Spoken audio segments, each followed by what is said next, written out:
Dros y flwyddyn diwetha, ni gyd wedi bod yn cymryd mantais o TikTok mwyn cael ni trwy'r lockdown. Ond, nid jyst ni, y bobl normal, sydd wedi ymuno â TikTok. Na. Mae yna gwbl o bobl enwog wedi ymuno ar hype. Felly, beth am i ni fynd straight mewn iddo fe a gael look ar rhai o'r celebrities ma. Fi'n credu fyddwch chi gyd yn nabod rhain, y double act mwyaf enwog yn y byd, falle. Obviously, Ant a Dec sydd lan gynta. Coni off.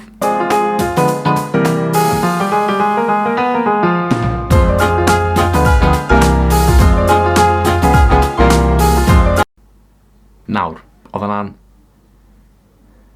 cool. Sa'n gwybod sut maen nhw wedi gwneud hwnna. Nawr, fi'n dwlu edrych ar TikToks, ond dwi ddim y gore yn neud TikToks. Felly, mae TikToks fel un wastod yn impresio fi. Sut maen nhw'n neud e? Dwi ddim yn gwybod. Ydych chi'n gwybod? Gadewch i fi o bod isod. Ond, wrth gwrs, just achos taw Ant a Dec yw e, dwi'n rhoi 8 allan o 10 i'r TikTok yna. Nawr, nesa, mae dyn ni y gantores Anne Marie. Fi'n credu cafodd hwn i ffilmo yn ystod The Voice, felly gawn ni weld os allwn ni spoto Tom Jones yna fe hefyd. Nawr, mae'n edrych fel bod o hi Malteser a ffon mesur. Sa'n gwybod sut mae rhain am mynd gyda'i gilydd, ond gawn ni weld.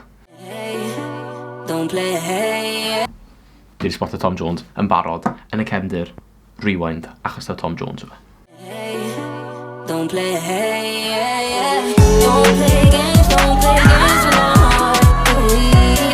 Mae hwnna yn impressive. Nawr, dwi really moyn trial neud hwnna, ond bysta fi ddim ffrindiau i neud e gyda.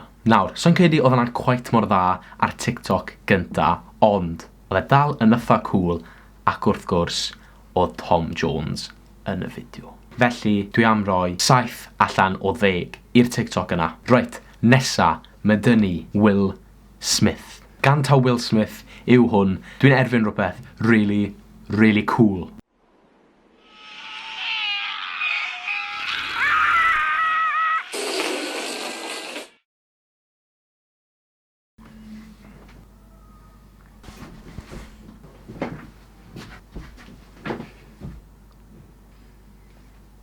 O'n i ddim quite yn siŵr os o'n i'n breuddwydio. Sa'n gwybod amdano chi, ond dwi yn really, really confused. Fel os fi'n deall y tro yma.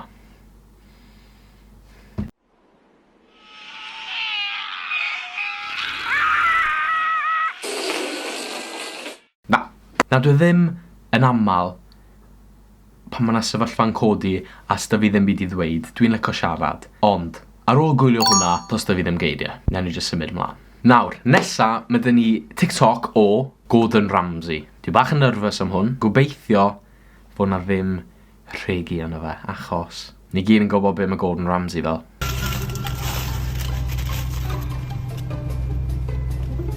Dwi'n yn gwybod os mae fe'n mynd i complainio am hwn. Dwi ddim yn gweld pam bydde fe'n. It's only toasted one side. I asked for no mustard. Take care, guys. Bye-bye. Dwi ddim yn apus.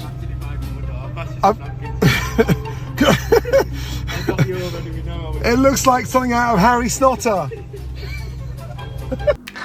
Harry Snotter achos Harry Potter, ond Snotter achos bod y caws yn sticky.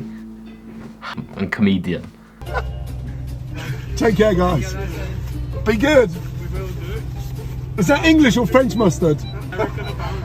American!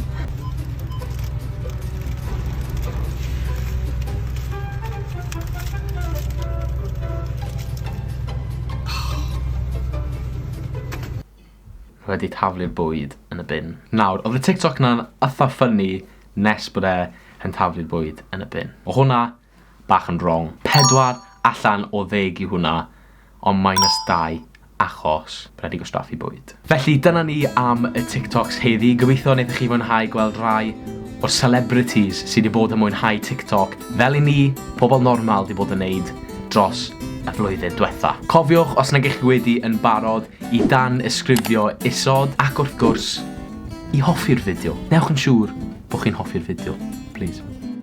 Ta-ra!